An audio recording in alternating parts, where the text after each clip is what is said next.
All right, so this morning on the Weird Wild West, we are digging into a frontier fort that once stood guard over Central Texas, long before Fort Hood, long before today's soldiers, and closer to the days of Buffalo and Comanche raids. So Fort Gates was founded in 1849 and was just south of present-day Gatesville. Well, the Army post was meant to protect settlers and keep the peace on the wild Texas frontier.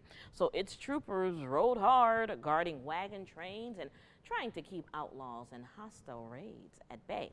So life at Fort Gates wasn't exactly comfortable. The post struggled to maintain fresh water and food.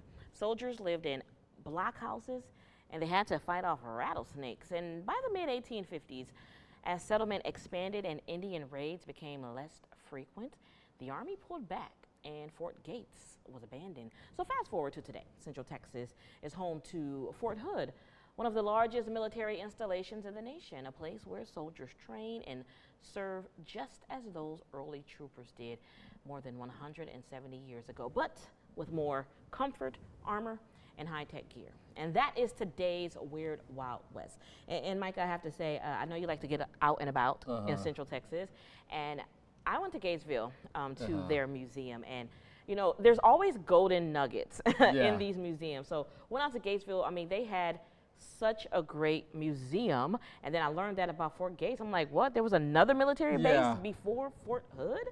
So, yeah, just a lot of rich history out there. Even when you were explaining out, I was shocked, like you said, that there was another thing before Fort Hood, but just seeing how it's changed and progressed from then, because you look at Gatesville now and then you hear that, you like, wow, that is just completely different. No, absolutely, absolutely. So if you ever got time to go visit the Gatesville Museum, it's a good spot to go check out. That is a good one.